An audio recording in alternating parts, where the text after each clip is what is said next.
Yes, people, yes, people, yes, people. Welcome back to the We Talk Football podcast. Second week in the studio, Kwaku. This is new, mate. I like some consistency, finally, from We Talk Football podcast. Well, again, let's not hold our breath because we know next week something will come up and we won't do this again. So. We should change our name to We Occasionally Talk Football There we instead of just We Talk Football. I think that fits better. We're also in new surroundings. We're in a different studio. So we're in the Talk Sport building, and rightfully so, we're joined by a very special guest. It's Mr. Harry Durham. Hi, guys. Hi. Hi. How are you doing, mate? Yeah, I'm all right. How are you both? Yeah, I'm fantastic, mate. I was at the England game last night. It was my 30th birthday. I saw 45 minutes of just craziness. I couldn't believe it. You know, Yeah. it's the only time I'll cheer for a Chelsea player when I saw that Mason Mount goal go in. Then Nick Pope did what he did. Declan Rice could never. Mate, Declan Rice could never. that's all you have. Declan That's Rice all you could have. never. No, that's literally all you have. He's the only good player for West Ham. Mate, I didn't go for that. I went for the Chelsea player. I was like, Mason Mount, let's have a conversation about Mason Mount. You know, I cheered for him, but you want to go straight for Declan Rice. You're always going for the jugular, mate. Yeah, you know what I mean? You want to kick a man when he's down. You realise that Kwaku was probably at home supporting Kai Havertz, like he was. his sexy R1 and circle finesse shot. Yeah. Ooh, talk about that finish, mate. That finish. That's the thing about Kai Havertz, and Chelsea fans get frustrated because that's the player that we bought, or we thought we bought from Bayer Leverkusen. And obviously he scored the winning goal in the Champions League final, but he just hasn't really delivered that enough for Chelsea over the last couple of years since he's been a Chelsea player. So to see him do that for Germany, obviously it's a little bit bittersweet because I want England to win, but yeah, it's Kai. He's special. But that number 10 role that he was in yesterday, and I think you're kind of alluding to it as well. Chelsea fans, and I said to you, Chelsea fans will probably be seeing that and purring. Yeah, 100%. Yeah, mate, Absolutely purring. Wait, over do that again. Do that again. Yeah, That's for the ASMR listeners out there. Yeah, 100%. No, but yeah, it was a good game to go to for your 30th birthday. Obviously, Mate. England. I don't know, scoring goals finally. It's been a slog the last few internationals. So to actually see England turn on a bit of a Jekyll and Hyde performance, I don't know, 3-3 at Wembley. Not many better games you can go to. I tell you what, the one thing I'm not looking forward to. So I obviously went with Johnny, who was on the channel last week. We were walking down Wembley Way and we got collared by Joe Media. So we did a fan interview with Joe Media on the way to the game, and I'm on record as saying, the video is probably not out yet, but I'm on record as saying that Harry Maguire has to start. What does Harry Maguire do in that game? That Gives away a penalty. Do you know what that is? That just aligns with the seriousness of the rest of your footballing opinions. That's what you bring to the table. Harry Maguire should be starting for England. You see him, he's a joke, man. Okay, look, we're less than a year removed from just over a year, I'd say, from him getting team of the tournament at the Euros. Rightfully so. I think he's done it in an English shirt. He's not doing it in a Man United shirt, and now apparently he isn't doing it in an England shirt. So cheers, Harry. You're going to make me look like a fool on the internet, mate. Yeah. But the reason we brought on Harry today is because we want to talk about Fulham. Now, Harry, how good are Fulham actually? Incredible. Wait, before was that? Did you want just a one word, or did you want me to go off on a whole monologue? This is the end of the podcast. Before I let you go, I think that I need to apologise. Because I remember you're coming into the office. We worked together at TalkSport on the Breakfast Show, and you're coming into the office and you're gassing up Fulham, and I'm not having it. I was not having it. You were talking about how Mitrović is going to come and do this, and Fulham are going to do this, and they're going to be a surprise package. And you know when I thought I wasn't humouring it, but I was like, yeah, okay, whatever, maybe. But really and truly, I was thinking that you're going to get relegated. And so the fact that you started the way you have is testament to the business that you've done in the window. Testament to, I know people don't like Nick Khan, but he's doing the right things at Fulham, and he's taking you in the right direction. You can counter that and disagree, but I think I've let my opinions known on the Khans throughout all of the summer when we weren't signing players, when we had problems at centre back, when we were starting Tim Ream and Tosin. Yeah, I mean, I still firmly believe that Tosin does have a mistake in him, what we've seen. Tim Ream is one of these players, on the other hand, that you play him in the Championship and you're like, this guy can definitely not play at the back for us next season. And then when he plays for us at the back, all of a sudden he's got like a Captain America shield. He's just now he becomes undroppable. And we've got a few players like that. And you were saying about me gassing it up. I was from like the back end of last season, and we've seen Fulham up 3 times in the last 5 years. The first 2 times it happened ended in absolute disaster, and we became that laughing stock of the promoted team, and would get relegated, would be the yo-yo. So it had to be the 3rd time over, and I think this isn't disrespect to you, Kwaku, and what you said, but it goes out to a lot of people, and I've said it's just a real lazy thing to slam Fulham. It's an easy thing because we've done it twice over, but it's really lazy and it really like grinds on my gears. And it's the whole, will Mitrović do it? Will he not? Yeah.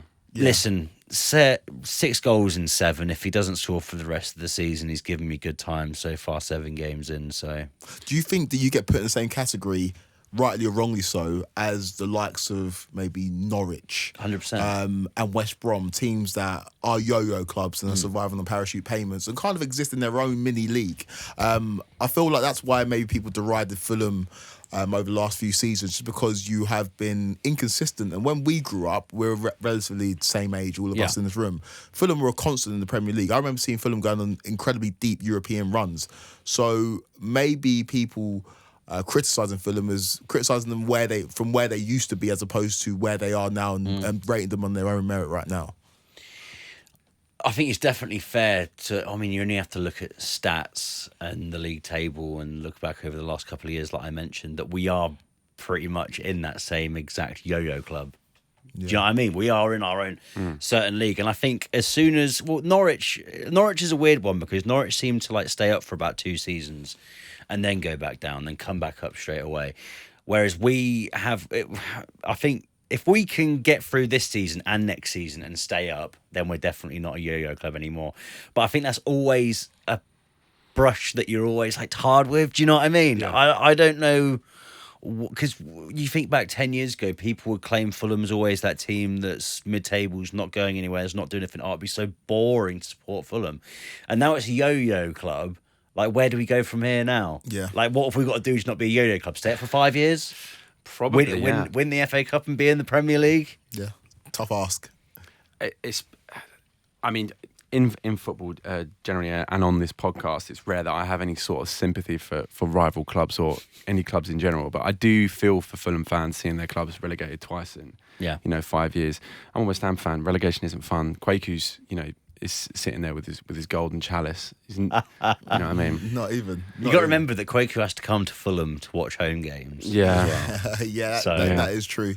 That is true. Well, like, I want to pick up something that you said, Harry, off camera, about Fulham maybe being the new West Ham. We've got a West Ham fan here in Jamie, who's seen a lot of success over the last couple of seasons in West Ham in terms of deep European runs, in terms of like league finishes that you wouldn't have expected, really and truly. That's fair. And Durham said that Fulham can maybe become the new West Ham. So I want to elaborate on that. Can I just come in here and just say that I was like 2 pints down on this? This was pure pub talk in the wheat sheaf on Friday. But no, what I said was that there's such a great feeling around the club right now. If you wind the clocks back 2 years, was it 2 years going on 3 years when David Moyes was reappointed, I should say, as West Ham manager, and it was such a toxic time at that football club. Yeah. And Jamie, you might be the same, that you at that time maybe didn't want David Moyes back in, but for you guys to come from somewhat like ruins to then go on a weird sort of like European run. I don't know why I'm putting Fulham in that bracket, but I see what Mitrović does. I've seen us signing Joao Palhinha. I see us playing this high press. We suffocate. You think about Liverpool first game of the season. We might not be able to keep this up for 38 games. But if I think we become that attractive club that brings in players like Joao Palhinha, Harry Wilson as well has got a lot to prove again in the Premier League. Marco Silva's looking like an attractive manager. If we can bring top-class players like Joao Palhinha in, we might be doing a Wolves and bringing loads of Portuguese players in and building a Benfica B team or Porto B team or something like that. But listen, you only have to look at this transfer window and players like Palhinha. If we can get class people in, I don't see why we couldn't press on. Well, one player that's key to that is obviously, you spoke about him there, it's Mitro. Obviously had an incredible season last year in the Championship, shattering all sorts of records. How many goals is he going to get in the Premier League? Obviously he's got 6 and 7 right now. I think I have about 3 bets with people. I'm not sure if I have one with Quaku, but I reckon he's going to get in the region of, I think it's going to be in the teens, 13 to probably 16 goals. Jamie, in May, clip this up. If he can stay fit, I mean, we're coming off the back of the Nations League where he just scored a hat-trick for Serbia. So like you're saying, he's in prolific form at the moment, but he did hobble off with a potential ankle injury. There's videos of him in the airport over the last couple of days. Look like he's in good spirits, but I think he's definitely going to get his highest goal scoring record for Fulham that he's ever had for Fulham in the 3 or 4 seasons that he's been there. Yeah, I would say like 12 to 16. That's a good return. That's a very solid return. I didn't think he'd get anywhere near But that. listen, it could be more because the brand of football we're playing with, that high press, it's just, I don't know what Marco Silva's like saying to him. It's like this never give up attitude. You go 1-0 down to a club and it's like bang, you're straight on them. Okay. Well, what I will say as well on the Mitrović thing, I think he'll end up on a similar amount, about 12, 13, 14. But also, what was important for Fulham's psyche is you beat, was it Forest 3-2? Yeah, 3 goals in 5 minutes. And he didn't score in that game. And I think a lot of people think that Fulham's hopes in this division are predicated on Mitrović scoring goals. And that was a weird game, obviously. But to pick up 3 points in a game when Mitrović doesn't score is very, very important for the confidence of the players around him, I think. But that's what I was saying about that never die attitude. You go to somewhere like the City Ground, a newly promoted club just like us, first time in the Premier League for what? Was it over 20 years? Yeah, 20 Forest. years. And you think your back's going to be up against the wall, but it just shows the character of the team and the manager and the players. They don't rely on Mitrović. I remember, I don't know if you boys saw like a Nottingham Forest YouTuber or vlogger or whatever, saying like, "Oh, Mitrović FC is coming to the City Ground this week," and it's like for you, Mitrović not even scoring any of those 3 goals, just proves that we've got class among the ranks. Well, I've got a question for you guys. Then, obviously, Fulham and Chelsea. Who's going to get more goals this season, Aubameyang or Mitrović? I'll let Harry go first. Mitrović. I mean, I've said this all along. I did like Thomas Tuchel. I like Graham Potter, but I think Kwaku's heard me say before that 5 at the back. It's like when I see it of England, I cringe, and it makes me not want to watch the game. When I ever see Chelsea on telly, I think it's dull. It honestly makes me want to pull my own hair out. Yeah, I feel that way when I see Chelsea. And I think I don't really think that 5 at the back, if Potter does opt for that, will be able to play to Aubameyang's advantages. I think he's going to be very isolated.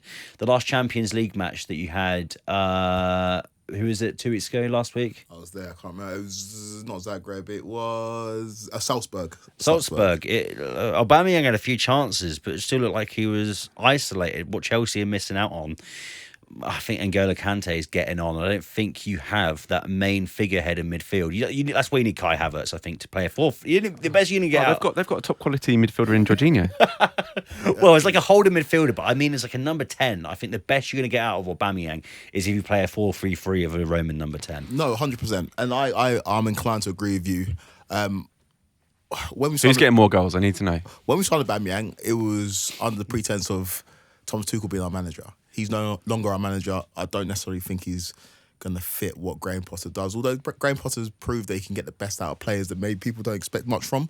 But Mitrović is already on 6 goals. Aubameyang is already 6 goals behind that. So it's going to be difficult for him to catch that. I think it's going to be Mitrović. I think Mitrović will end up on, like I said, 12, 13, 14. I think Aubameyang will probably end up on 7 or 8.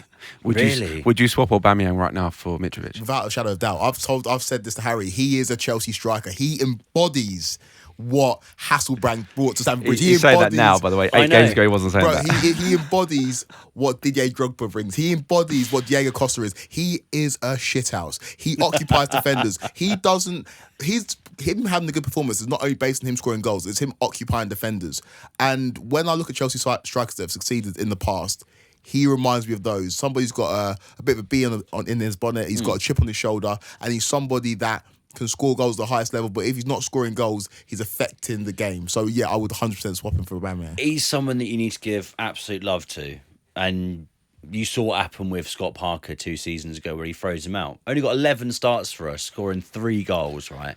And like Kwaku was sort of like alluding to, it's if I have to say a comparison, I think Richarlison's a class player, but I hate him like more than anything because he's in that same realm as Mitrović as the pantomime villain. Yes, 100%. You love him. You love him if he's playing for you.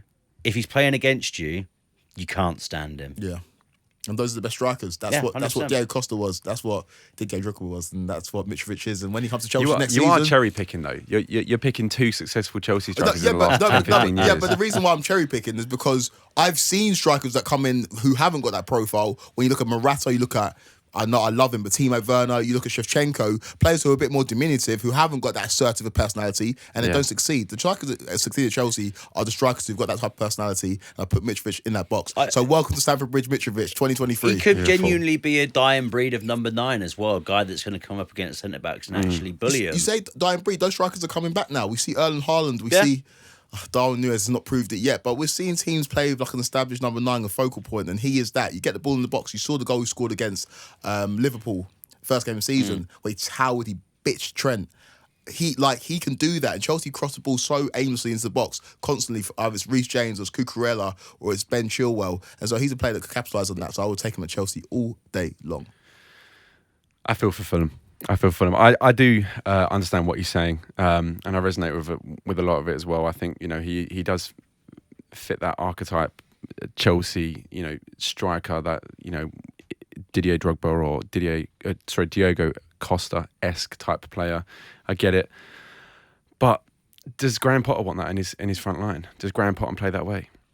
I don't know. We're yet to see. He's only managed one game at Chelsea. It was a disappointing draw against Salzburg. I think Graham Potter is a man who's adaptable. He's also a man that came into a club that had already spent over £250 million on players. So he knows that he's not going to be able to cherry pick players. He's going to have to work with what he's given. And if the board identify Mitrovic or any striker or any player, for example, he's going to have to work with them. He's not going to have full say in the players he brings in. It's not going to be the same as Brighton. So I think he can work with Mitrovic. And I know it sounds like a plea now to bring Mitrovic to Chelsea, but I rate him as a player. I think he's good.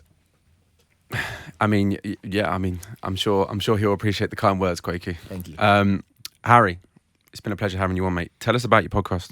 Oh, 20 is plenty. Jamie, you know a lot about it already because obviously you're my esteemed video editor who I bug every single True. day, morning, afternoon, night. So basically 20 minutes long, speak to a new guest every single week. This week, depending on when this actually goes out, speaking to 2003 Rugby World Cup winner Lawrence Delalio, asking pretty much loads of like silly questions, none of the cliched nonsense like Jamie, he's calling our podcast cliche. Hey, Yeah.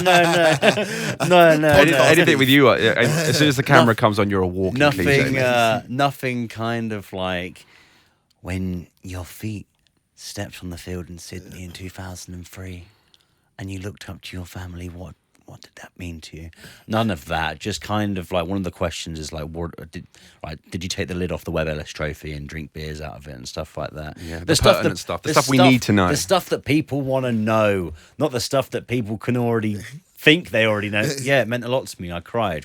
Great, we probably knew that already. If you want to understand what 20 is Plenty is about and what it encompasses, go and listen to the episode with Barry from EastEnders where he actually does start singing. That tells you everything you need to know about that podcast. It's exactly 20 minutes long. It's a great listen and some incredible guests as well. It's commutable. I don't have an attention span. I can't listen to podcasts longer than half an hour. Mm-hmm. So if you're like me, haven't got an attention span, it's the podcast for you. And there's quite a fair few big name guests coming up, which I'm excited to share with you both and some more listeners. If what the F football podcast can give me some more. Right, well, guys, the link's in the description for 20 is Plenty. It's on all major streaming platforms and YouTube now.